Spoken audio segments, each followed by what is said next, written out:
الحمد لله رب العالمين والصلاة والسلام على أشرف الأنبياء والمرسلين نبينا محمد وعلى آله وأصحابه أجمعين. قال الله تبارك وتعالى في كلامه المجيد: فأعوذ بالله السميع العليم من الشيطان الرجيم. بسم الله الرحمن الرحيم. والسابقون الأولون من المهاجرين والأنصار والذين اتبعوهم بإحسان رضي الله عنهم ورضوا عنه. معزز حضرات و خواتین، جس رات کی تلاش میں ہم لوگ جمع ہیں، اللہ رب العالمین اس مقصد میں مجھے آپ کو کامیاب فرمائے اور رات نصیب فرمائے. جیسا کہ میں نے کل آپ لوگوں کے سامنے واضح کیا تھا کہ انشاءاللہ ہم ایک مجلس میں جن 10 صحابہ کو اللہ کے نبی نے جنتی ہونے کی بشارت سنائی ہے، ان سے متعلق مختصر حالات کو جاننے کی کوشش کریں گے. کل کے درس میں ہم نے حضرت ابو بکر صدیق رضی اللہ عنہ کے حالات کو مختصر جاننے کی کوشش کی تھی.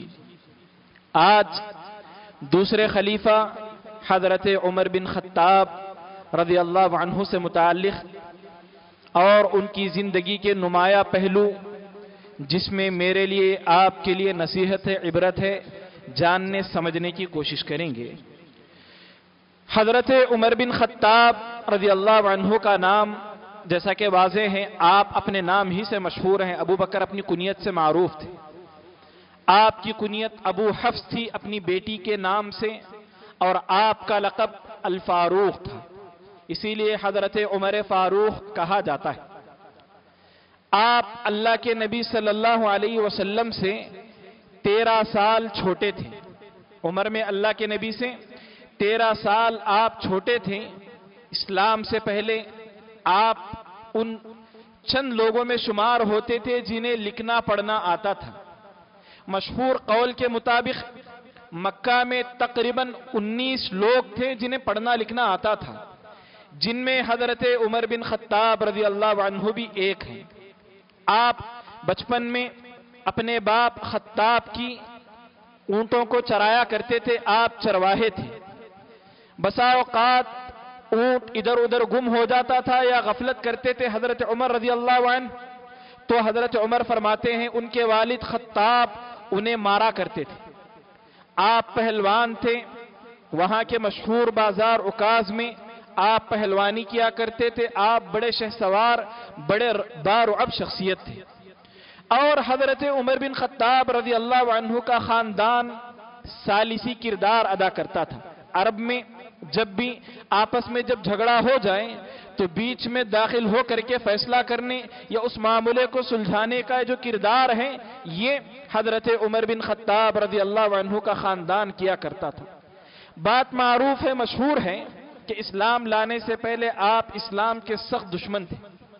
آپ نے کئی ایک صحابہ کو تکلیف دی، کئی ایک صحابیات کو، لونڈیوں کو آپ نے تکلیف دی، اسلام سے روکا، اور جو لوگ اسلام قبول کرتے تھے وہ آپ کے تکلیف دینے سے بچ بچا کر کے رہا کرتے تھے. لیکن ایک وقت ایسا آیا کہ اللہ کے نبی صلی اللہ علیہ وسلم نے اللہ سے دعا کی. کیا دعا کی اللہ کے نبی صلی اللہ علیہ وسلم نے؟ اللہم اعز الاسلام بعمر بن الخطاب. بعمر بن الخطاب کا نام لے کر اللہ کے نبی صلی اللہ علیہ وسلم نے اللہ سے دعا کی کہ اے اللہ، حضرت عمر بن خطاب کے ذریعے اسلام کو قوت عطا فرما. ایک اور روایت میں اللہ کے نبی نے فرمایا، اے اللہ، 2 لوگ جو تیرے نزدیک، دونوں میں سے جو محبوب ہے، ابو جہل اور عمر، ان دونوں میں سے کسی ایک کے ذریعے تو اسلام کو تقویت دے، اسلام کو عزت بخش. وہ جو واقعہ معروف ہے کہ حضرت عمر بن خطاب اپنی بہن کے گھر گئے، تلاوت کر رہے تھے، بہن اور بہنوئی کو خوب مارا، پھر وہاں آپ نے اسلام قبول کیا. سندن یہ واقعہ ثابت نہیں ہے. آپ کے اسلام لانے کے واقعات میں مشہور واقعہ جو ثابت ہے وہ یہ کہ ایک مرتبہ اللہ کے نبی صلی اللہ علیہ وسلم کعبۃ اللہ کے پاس تلاوت کر رہے تھے سورۃ الحاقہ کی.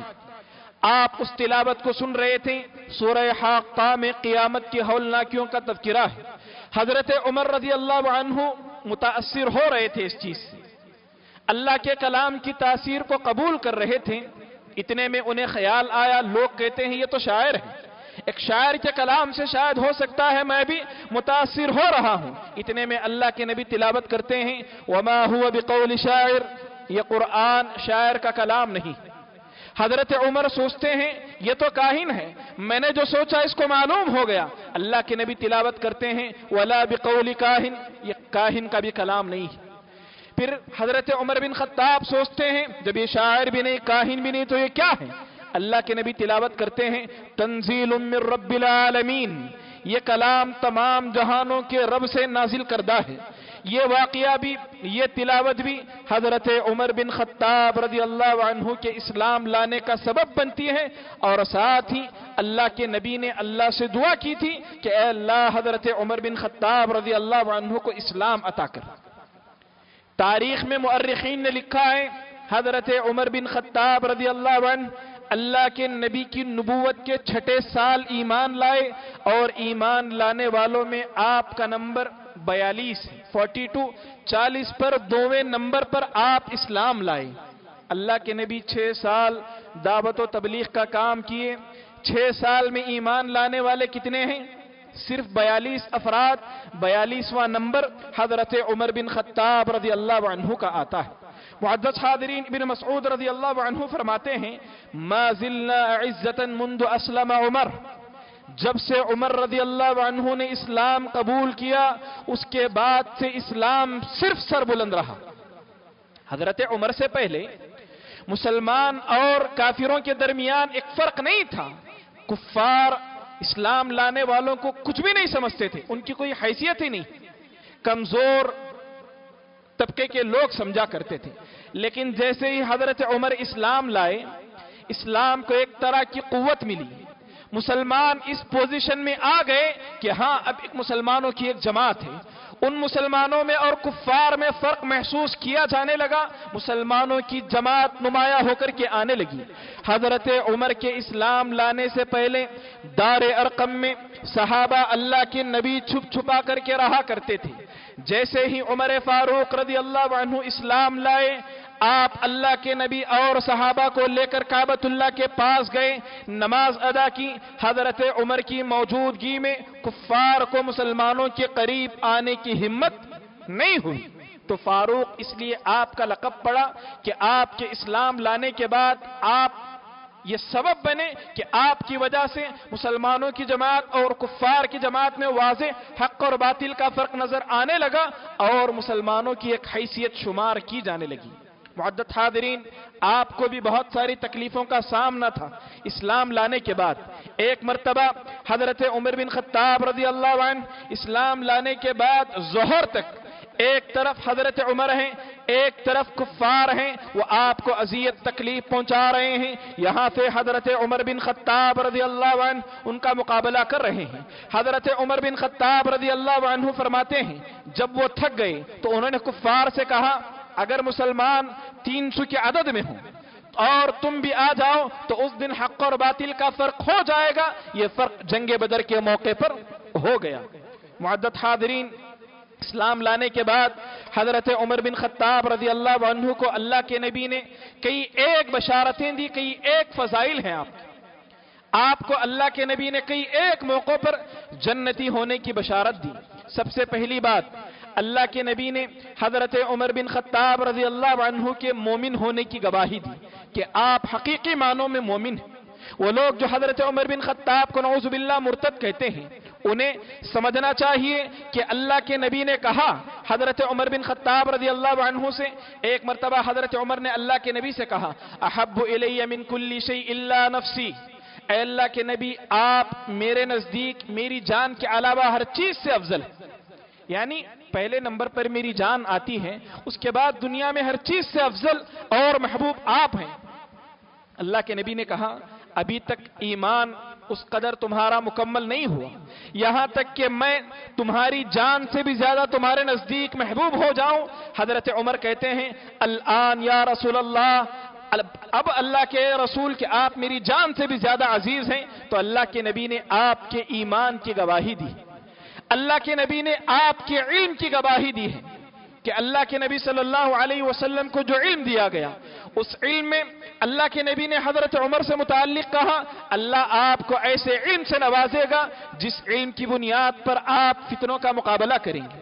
اللہ کے نبی صلی اللہ علیہ وسلم نے ایک مرتبہ صحابہ سے ایک خواب بیان کیا، بخاری شریف کی روایت ہے کہ آپ کو ایک دودھ کا پیالہ دیا گیا، آپ کو ایک دودھ کا پیالہ دیا گیا، آپ نے اس دودھ کو خوب سیر ہو کر کے پیا، پھر آپ نے اس دودھ کے پیالے کو حضرت عمر بن خطاب رضی اللہ عنہ کو دیا اور حضرت عمر بن خطاب رضی اللہ عنہ نے اس دودھ کو پیا۔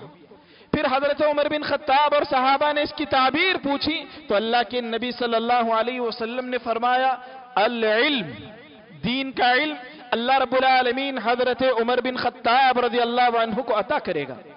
کیا صرف اس بشارت کی وجہ سے عمر بن خطاب رضی اللہ عنہ کو علم آ گیا؟ آپ نے علم کے لیے محنت کوشش نہیں کی؟ ایسی بات نہیں ہے۔ آپ اپنی عمر کے تقریباً 40 سال گزار چکے تھے، اس کے بعد بھی علم حاصل کرنے کا آپ کے اندر یہ شوق تھا کہ آپ اپنے ایک انصاری صحابی سے یہ موافقت کیے تھے کہ ایک دن میں ذمہ داری نبھاؤں گا، تم اللہ کے نبی کے پاس جا کر علم حاصل کر کے رات کو مجھے سکھانا، ایک دن تم کام پر جاؤ، میں جا کر کے علم حاصل کروں گا، رات میں آ کر کے جو کچھ سیکھا تمہیں سکھاؤں گا۔ یہ محنت بھی تھی، اللہ کے نبی کی پیشن گوئی بھی تھی، اللہ نے آپ کو ایسا علم نوازا، بات آگے آئے گی، اس علم کی بنیاد پر آپ نے فتنوں کا مقابلہ کیا۔ معزز حاضرین، اس میں ان لوگوں کے لیے سبق ہے جو ایک مرحلے کے بعد علم حاصل کرنا ترک کر دیتے ہیں، مصروفیت کا، کاروبار کا، ذمہ داریوں کا حوالہ دیتے ہیں۔ امیر المؤمنین عمر بن خطاب رضی اللہ عنہ مصروفیت کے باوجود روزانہ نہیں، کم از کم ایک دن آڑ وہ علم حاصل کرنے کے لیے وقت نکالا کرتے تھے۔ مجھے اور آپ کو بھی چاہیے دروس میں شریک ہوں، محاضرات میں شریک ہوں، علم حاصل کرنے کی کوشش کریں۔ یہ علم آپ کو بدعات سے حفاظت فرمائے گا، یہ علم آپ کو فتنوں سے محفوظ رکھے گا، انسان کو اس طرف توجہ دینی چاہیے۔ معزز حاضرین، حضرت عمر بن خطاب رضی اللہ عنہ کی ایک خصوصیت یہ ہے کہ اللہ کے نبی نے فرمایا اللہ حضرت عمر بن خطاب کو دین پر ثابت قدمی عطا کرے۔ کیسی ثابت قدمی عطا کرے گا؟ اللہ کے نبی ایک مرتبہ فرما رہے تھے کہ مجھ پر لوگ پیش کیے گئے، میں بیٹھا تھا، مجھ پر لوگ پیش کیے گئے، میں نے دیکھا کہ اس میں سے کوئی سینے تک اس پر قمیص ہے اس کی، کسی پر پیٹ تک، اسی طرح مختلف طریقوں سے لوگ قمیص پہنے ہوئے۔ وَعُرِضَ عَلَيَّ عُمَرُ وَعَلَيْهِ قَمِيصٌ اجْتَرَّ، فرماتے ہیں مجھ پر عمر رضی اللہ عنہ کو پیش کیا گیا اور آپ پر اتنی لمبی قمیص تھی کہ آپ اس قمیص کو گھسیٹتے ہوئے جا رہے تھے۔ پوچھا گیا اس کا مطلب کیا ہے؟ اللہ کے نبی نے فرمایا الدین، دین پر ثابت قدمی۔ حضرت عمر بن خطاب رضی اللہ عنہ کو اللہ دین پر ثابت قدمی عطا کرے گا، یہ اللہ کے نبی صلی اللہ علیہ وسلم کی پیشن گوئی ہے۔ معزز حاضرین، اتنا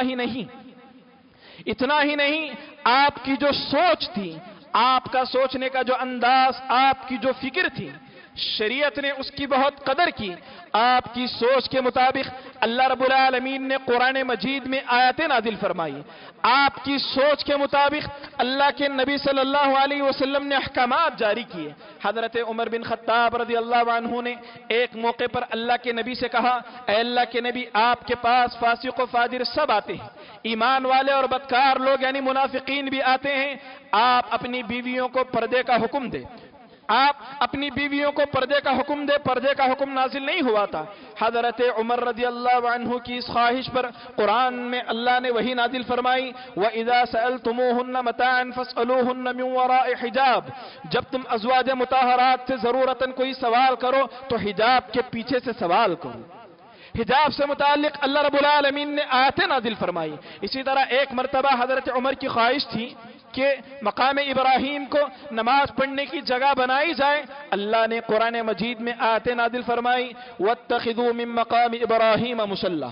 معزز حاضرین، ایک مرتبہ امیر المؤمنین عمر بن خطاب رضی اللہ عنہ ازواج مطہرات جو اللہ کے نبی کے ساتھ کسی بات پر جھگڑ رہے تھے، کسی بات پر تو میں کر رہے تھے، حضرت عمر بن خطاب رضی اللہ عنہ کو بات پہنچتی ہے کہ اللہ کے نبی کی بیویاں اللہ کے نبی صلی اللہ علیہ وسلم سے کچھ چیزوں کا مطالبہ کر رہی ہیں، کچھ چیزیں اللہ کے نبی سے مانگ رہی ہیں۔ جیسے ہی عمر بن خطاب رضی اللہ عنہ کو اس کا پتہ چلتا ہے، حضرت عمر بن خطاب رضی اللہ عنہ اللہ کے نبی صلی اللہ علیہ وسلم کے پاس جاتے ہیں۔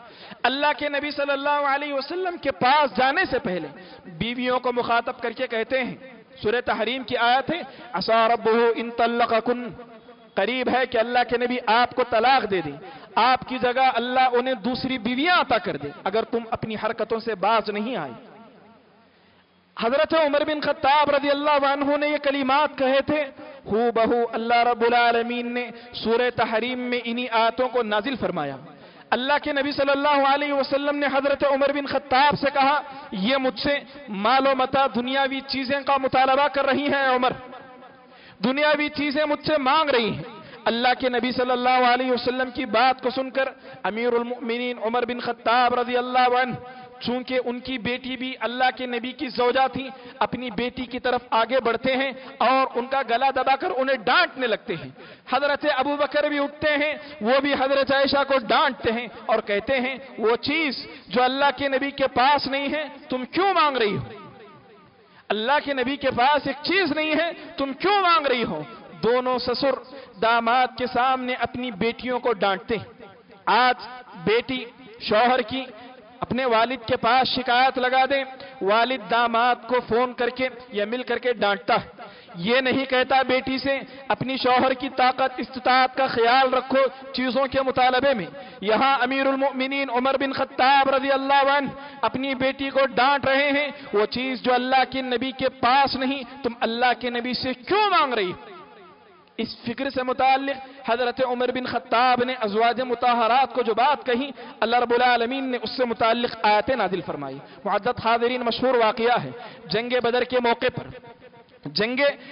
موقع پر جو قیدیوں کا مسئلہ آیا، مختلف صحابہ کی مختلف رائے تھی، لیکن اللہ نے آیتیں اس سوچ کے مطابق نازل فرمائی جو حضرت عمر بن خطاب رضی اللہ عنہ کا فیصلہ تھا کہ تمام کفار کو قتل کر دیا جائے، اور قتل کرنے والے کون ہوں؟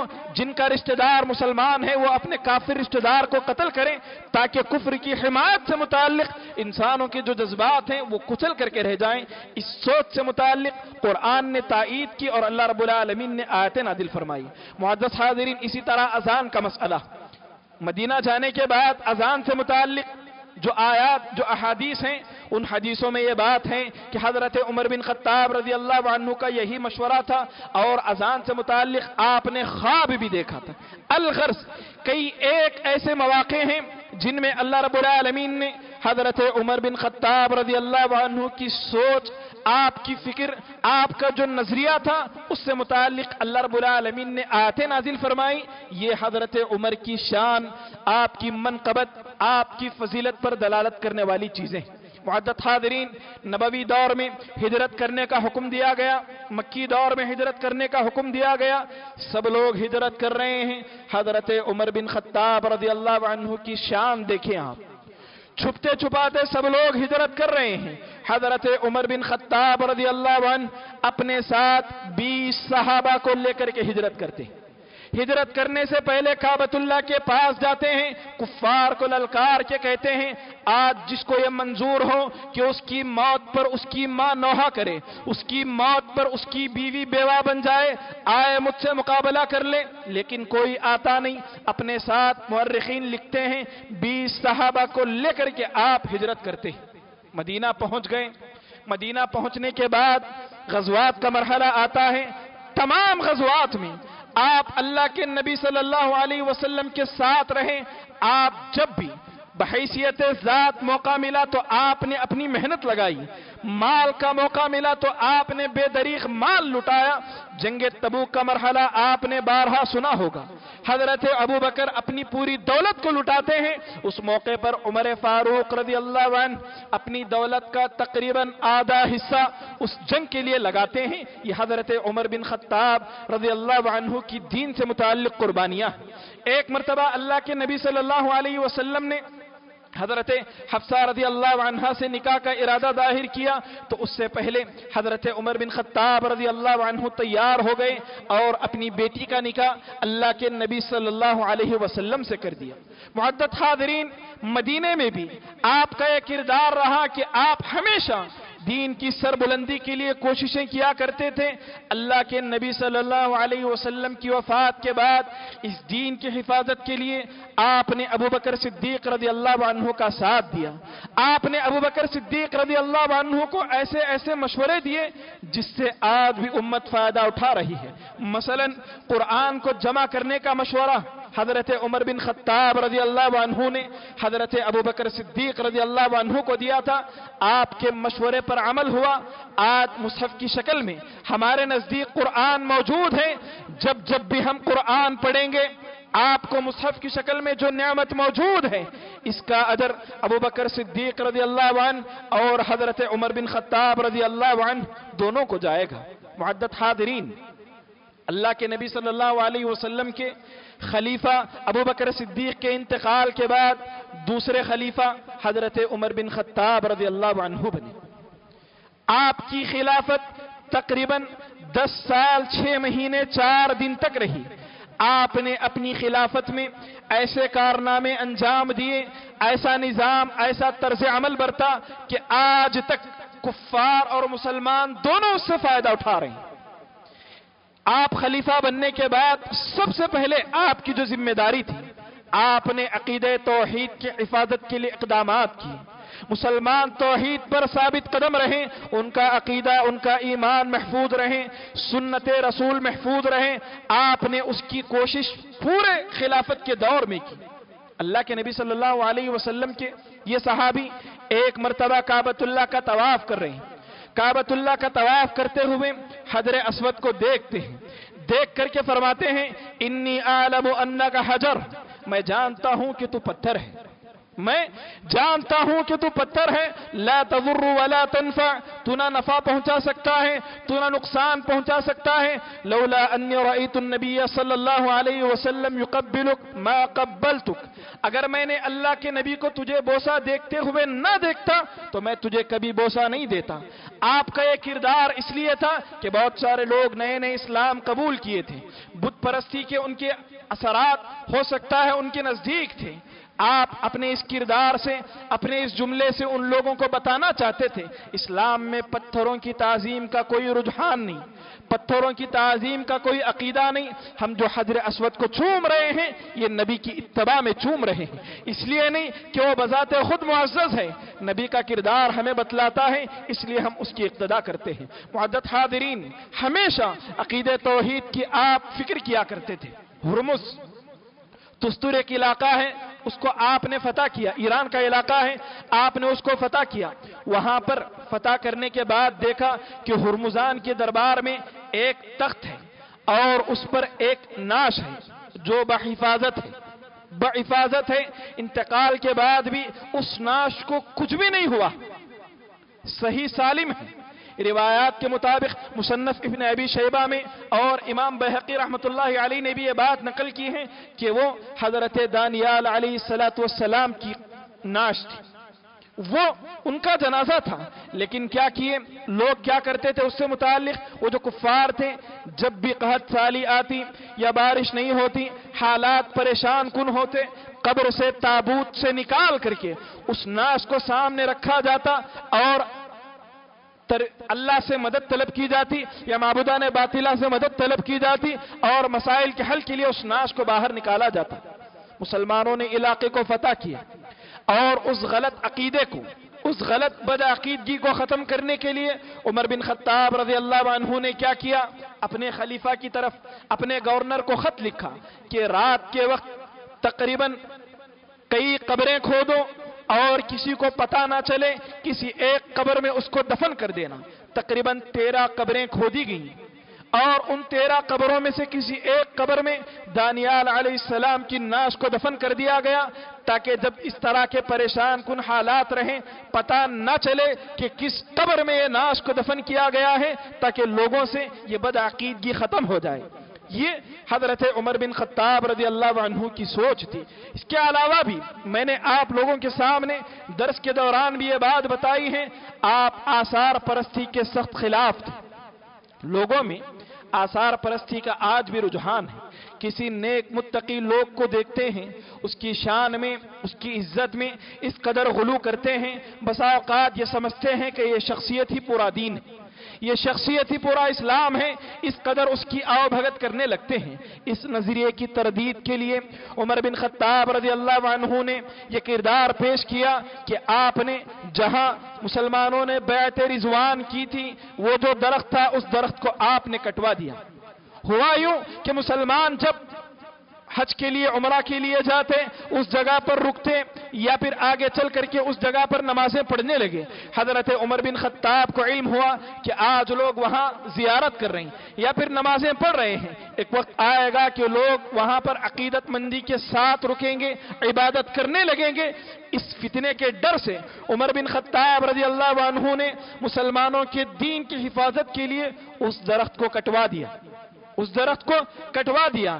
آپ اپنے دور میں کبار صحابہ کو مدینے سے باہر جانے نہیں دیتے تھے۔ کیوں؟ اس لیے کہ بہت سارے لوگ نئے نئے اسلام قبول کر رہے ہیں، کبار صحابہ کی شان میں غلو کر کے شرک میں، فتنے میں نہ پڑ جائے، اس لیے کبار صحابہ کو اپنے یہاں مدینے میں رکھا کرتے تھے۔ اسی طرح ایک اور واقعہ مشہور ہے، عین جنگ کے موقع پر عمر بن خطاب رضی اللہ عنہ نے خالد بن ولید رضی اللہ عنہ کو سپہ سالاری کے عہدے سے معزول کر دیا۔ کئی ایک سبب ہے معزول کرنے کے، ایک بنیادی سبب یہ بھی ہے کہ آپ نے اسلام سے پہلے بھی کوئی جنگ نہیں ہاری، اسلام لانے کے بعد بھی آپ جس جنگ میں شریک ہوئے اللہ رب العالمین نے اس میں کامیابی عطا کی۔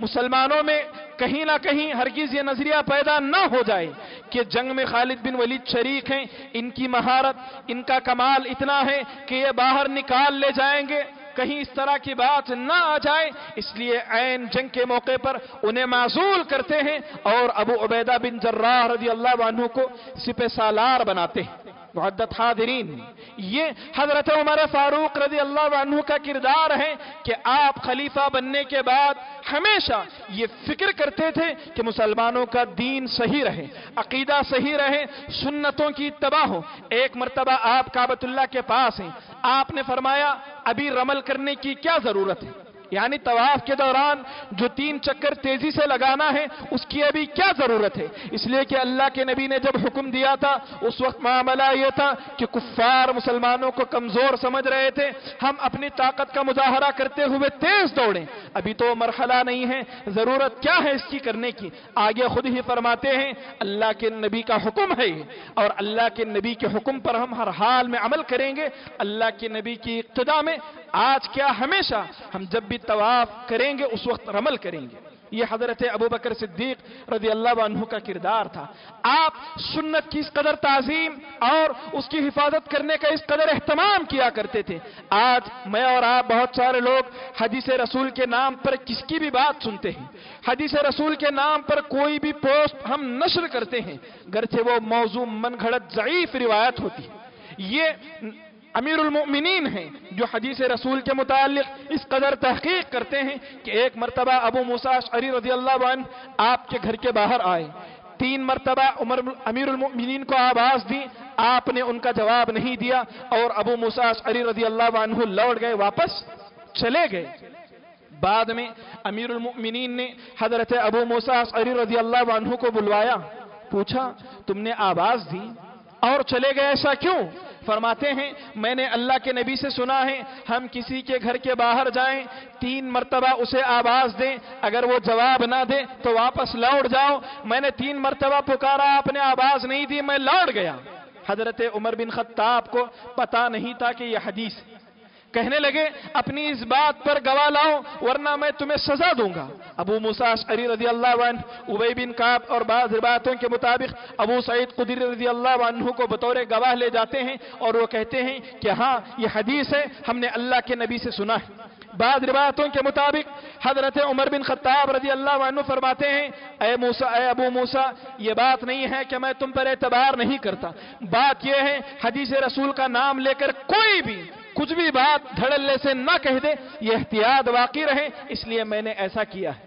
یہ حدیث رسول کی حفاظت کے متعلق آپ کا کردار، آپ کی فکر، آپ کی کوشش تھی۔ معزز حاضرین، آپ 22 لاکھ مربع میل کے مالک تھے، خلیفہ تھے۔ 22 لاکھ مربع میل پر آپ کی حکومت تھی۔ آپ کے دور میں کئی ایک علاقے فتح ہوئے، اسلام کا اس قدر بول بالا ہوا، توحید کا پیغام دنیا کے اس طرح کونے کونے تک پہنچا کہ اس طرح کی فتوحات کسی اور کے دور میں نہیں ہوئی، اس طرح کی فتوحات کسی اور کے دور میں نہیں ہوئی۔ لیکن اس قدر جلیل القدر ہونے کے باوجود آپ کے اندر عاجزی، انکساری اس قدر تھی۔ سنان بن سلمہ رضی اللہ عنہ فرماتے ہیں، سنان بن سلمہ رضی اللہ عنہ فرماتے ہیں، بالکل صحیح روایت ہے، ایک مرتبہ میں اور کچھ بچے، یہ اس وقت بچے تھے، فرماتے ہیں میں اور کچھ بچے ایک باغ کے پاس ٹہر کر کے کھجور چن رہے تھے۔ عمر بن خطاب رضی اللہ عنہ سمجھے کہ ہم بغیر اجازت کے کھجور توڑ رہے ہیں، آپ نے ڈانٹ کر ہمیں بھگا دیا۔ میں، سنان بن سلمہ فرماتے ہیں، میں وہیں رکا رہا، میں نے امیر المؤمنین سے کہا ہم کھجور توڑ نہیں رہے، وہ جو گر گئے ہیں ان کھجوروں کو ہم اٹھا رہے ہیں۔ حضرت عمر بن خطاب دیکھتے ہیں کہ واقعی سنان بن سلمہ رحمت اللہ علیہ تابعی ہیں، صحیح کہہ رہے ہیں۔ فرماتے ہیں تم نے تو صحیح کہا، پھر کھجور چن کر کے سنان بن سلمہ رضی اللہ عنہ کو دیتے ہیں۔ سنان بن سلمہ کہتے ہیں آپ نے تو بقیہ بچوں کو بھگا دیا، اب میرے پاس کھجور ہیں، جب میں جاؤں گا تو راستے میں وہ بچے مجھ سے میرے کھجور لے لیں گے۔ عمر بن خطاب رضی اللہ عنہ اس بچے کے ساتھ اس کے گھر تک جاتے ہیں، گھر میں اس بچے کو چھوڑ کر کے آتے ہیں۔ 22 لاکھ مربع میل کا خلیفہ ایک چھوٹے بچے کو اس کے گھر تک چھوڑنے کے لیے جاتا ہے۔ معزز حاضرین، آپ اس قدر مخلص تھے، آپ اس قدر اخلاص والے، تقوی والے تھے۔ میں نے واقعہ بھی آپ لوگوں کے سامنے سرسری طور پر کچھ دن پہلے بیان کیا۔ اس واقعے کو رفع الملام عن ائمۃ الاعلام میں امام ابن تیمیہ رحمۃ اللہ علیہ نقل کرتے ہیں، فرماتے ہیں کہ ایک مرتبہ عمر بن خطاب ممبر پر ٹہر کر کے خطاب کر رہے تھے۔ خطاب کے دوران آپ نے کہا آج کے بعد 5 وقت سے زیادہ مہر کوئی اپنی بیوی کو دے گا، وہ زائد مہر لے کر کے میں بیت المال میں جمع کر دوں گا۔ وقت کا خلیفہ ہے، 22 لاکھ مربع میل کی حکومت ہے آپ کی، آپ نے یہ اعلان کر دیا، اور یہ اعلان اس بنیاد پر تھا کہ اللہ کے نبی نے اتنا ہی مہر دیا تھا۔ محفل میں ایک عورت اٹھ کھڑی ہوتی ہے، وہ کہتی ہے وَآتِيتُمْ إِحْدَاهُنَّ قِنْطَارًا فَلَا تَأْخُذُوا مِنْهُ شَيْئًا۔ قرآن کہتا ہے اپنی بیویوں کو ڈھیر آپ مہر دو، اس میں سے کچھ بھی واپس نہ لو۔ اے عمر تم حد متعین کرتے ہو، ہم تمہاری بات مانیں یا قرآن کی بات مانیں؟ حضرت عمر بن خطاب رضی اللہ عنہ اپنی بات سے رجوع کرتے ہیں، کہتے ہیں امرأۃ اصابت، عورت نے بھلی بات کہی۔ گرچہ اس واقعے پر بعض اہل علم نے کلام کیا ہے، لیکن امام ابن تیمیہ رحمۃ اللہ علیہ اس واقعے کو صحیح کہتے ہیں اور نقل کرتے ہیں۔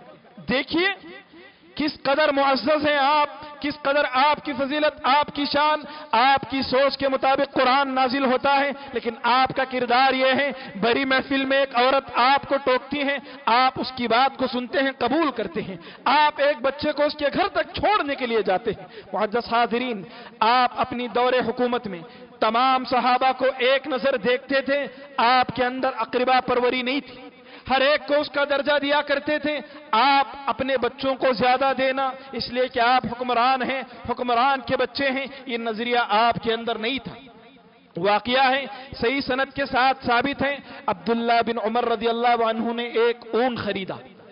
آپ نے اس اونٹ کو خرید کر عام مسلمانوں کی جو چراگاہ ہے اس جگہ پر آپ نے اس اونٹ کو چرانے کے لیے چھوڑ دیا۔ وہ اونٹ کئی دن تک چرتا رہا، کئی مہینوں تک۔ ایک دن وہ اونٹ موٹا تازہ ہو گیا، آپ نے اس اونٹ کو فروخت کرنے کے لیے بازار لے آئے۔ اس اونٹ کو عمر بن خطاب کا اس بازار سے گزر ہوتا ہے، دیکھتے ہیں کہ ایک اونٹ ایسا ہے جو تندرست ہے، توانا ہے، پوچھتے ہیں یہ کس کا ہے؟ کہا جاتا ہے عمر بن خطاب رضی اللہ عنہ کا یہ اونٹ ہے۔ فرماتے ہیں یہ عبداللہ بن عمر کا یہ اونٹ ہے، عبداللہ بن عمر کا یہ اونٹ ہے۔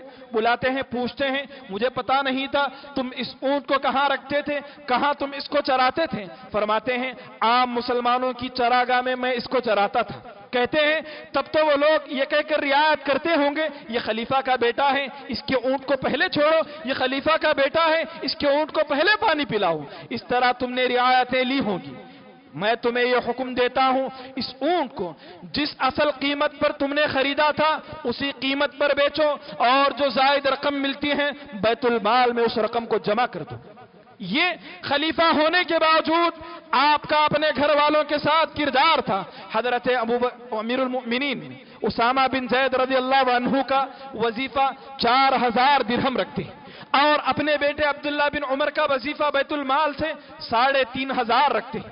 پوچھتے ہیں آپ اسامہ بن زید کا زیادہ رکھتے ہیں اور میرا کم رکھتے ہیں؟ فرماتے ہیں اسامہ بن زید کا باپ اللہ کے نبی کو تیرے باپ سے زیادہ محبوب تھا، اور تجھ سے زیادہ اسامہ بن زید اللہ کے نبی کو محبوب تھا۔ تو نے اپنے باپ کے ساتھ ہجرت کی ہے، جبکہ اسامہ بن زید بغیر ماں باپ کے ہجرت کیا۔ اگر میں نہ ہوتا کیا پتا تو ہجرت کرتا بھی نہیں۔ اس بنیاد پر تجھے میں 3500 دیتا ہوں اور اسامہ بن زید کو 4000 دیتا ہوں۔ یہ کردار تھا۔ آج آپ دیکھیں ایک مرتبہ جس کو حکومت ملے یا وہ خلیفہ بنے یا پھر مسلمانوں میں ایک چھوٹی جماعت کا بھی وہ ذمہ دار بنے، وہ اپنے گھر والوں کو، اپنے رشتہ داروں کو، اپنے جاننے والوں کو، اپنے دوستوں کو کس قدر آگے کر دیتا ہے۔ یہاں ایک خلیفہ ہے جس کے پاس اختیارات ہیں لیکن اس کا ایک کردار ہے۔ معزز حاضرین، باتیں بہت زیادہ ہیں، بتلانے کا مطلب یہ ہے حضرت عمر بن خطاب رضی اللہ عنہ جنہیں اللہ کے نبی نے دنیا میں جنتی ہونے کی بشارت دی، جن کا کردار ہے مجھے اور آپ کو ان کی زندگی سے سیکھنا چاہیے۔ مجھے اور آپ کو ان کی زندگی سے سیکھنا چاہیے۔ اسی ایمان، اسی انصاف، اسی تقوی کی بنیاد پر اللہ نے آپ کو صاحب کرامت بنایا۔ آپ صاحب کرامت تھی، آپ پر اللہ کی کرامتیں ہوا کرتی تھی۔ ایک مرتبہ کا واقعہ ہے، امام البانی نے اس واقعے کو صحیح کہا ہے۔ اکثر اہل علم اس واقعے پر کلام بھی کرتے ہیں، امام ابن تیمیہ نے بھی اس واقعے کو درست کہا۔ ایک مرتبہ جمعہ کا وقت تھا، آپ ممبر پر ٹھہر کر کے خطبہ دے رہے ہیں، اتنے میں آپ 3 مرتبہ کہتے ہیں یا ساریہ الجبل، یا ساریہ الجبل، یا ساریہ الجبل، اے ساریہ پہاڑ کی طرف پناہ لے لو۔ مسلمانوں کی ایک جماعت ساریہ صحابی ہیں، ان کی نگرانی میں، ان کی ماتحتی میں اہل فارس سے قتال کر رہی ہے۔ عین قتال کے موقع پر دشمن غالب آنے والا ہوتا ہے کہ حضرت عمر بن خطاب مشورہ دیتے ہیں پہاڑ کی جانب پناہ لے لو۔ مسلمانوں کی جماعت پہاڑ کی طرف پناہ لیتی ہے، ہار رہی ہوتی ہے، پناہ لینے کی وجہ سے دشمن کا مقابلہ کرتے ہیں، جیت جاتے ہیں۔ کچھ دنوں بعد وہ فوج لوٹتی ہیں، حضرت عمر بن خطاب سے کہتی ہیں فلاں موقع تھا، ہم ہار رہے تھے، ہم نے وہاں پر آپ کی آواز سنی اور ہم نے آپ کی حکمت عملی پر عمل کیا اور ہم کامیاب ہو گئے۔ اہل علم نے لکھا ہے یہ حضرت عمر بن خطاب رضی اللہ عنہ کی کرامت، حضرت عمر بن خطاب رضی اللہ عنہ کی کرامت تھی، آپ صاحب کرامت تھے۔ یہاں ایک بات وعدے کر دوں آپ کے سامنے، ہم نے اتنی فضیلتیں سنی، آپ کا مقام سنا اور یہاں پر ہم نے آپ کی کرامت سنی، لیکن ہم اس قدر فضیلتوں کے باوجود، اس قدر آپ کے مناقب کے باوجود اللہ کے نبی صلی اللہ علیہ وسلم کے اس صحابی کو اللہ کے اختیارات نہیں دیتے۔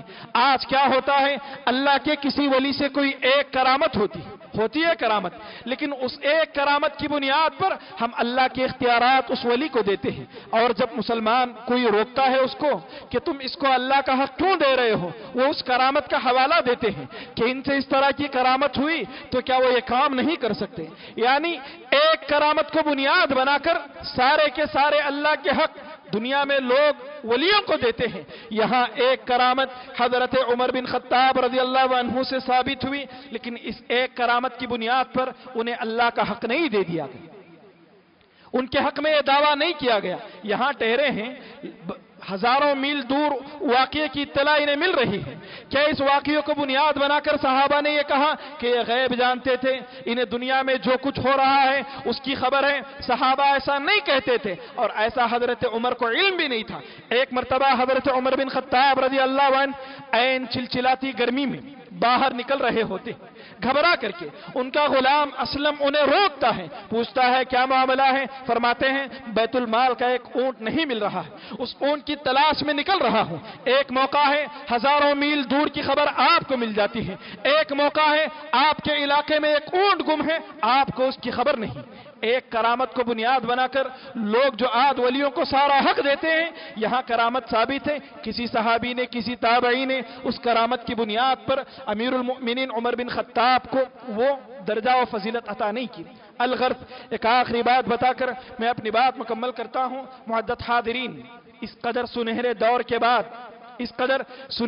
کے بعد اللہ رب العالمین نے ہر ایک کے لیے اس دار فانی سے جانے کا ایک وقت طے کیا. حضرت عمر بن خطاب رضی اللہ عنہ کی شہادت کا واقعہ پیش آتا ہے. واقعہ یوں ہے کہ ابو لؤلؤ فیروز مجوسی آپ کو قتل کرتا ہے.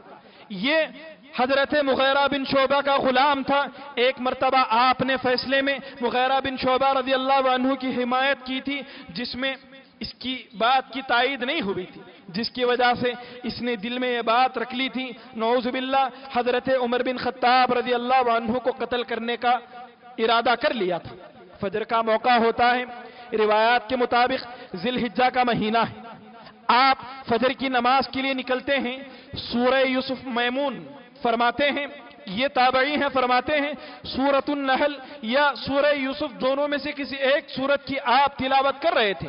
میں تھا, میرے بازو میں ابن عباس رضی اللہ عنہ تھے, اور اس کے بعد آپ ہی تھے. اس قدر میں قریب تھا. غلط یعنی ایسے وقت میں فجر کی نماز ادا کی جا رہی تھی کہ اندھیرا تھا, ایک دوسرے کے چہرے کو پہچان نہیں پاتے تھے. اتنے میں ایک غلام آیا جو دو دھاری تلوار لے کر کے آپ کے زیر ناف تقریباً 6 سے 7 وار کرتا.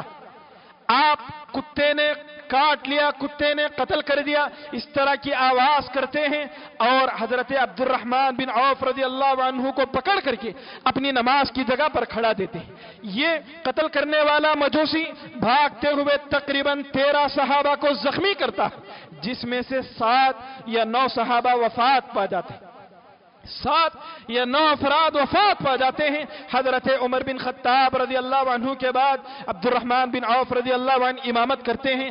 آپ نماز کو مختصر پڑھاتے ہیں. نماز مکمل ہونے کے بعد حضرت عمر بن خطاب کو گھر لے جایا جاتا ہے. جیسے ہی آپ کو ہوش آتا ہے, آپ پوچھتے ہیں ہل صلیتو, کیا میں نے نماز مکمل پڑھ لی تھی؟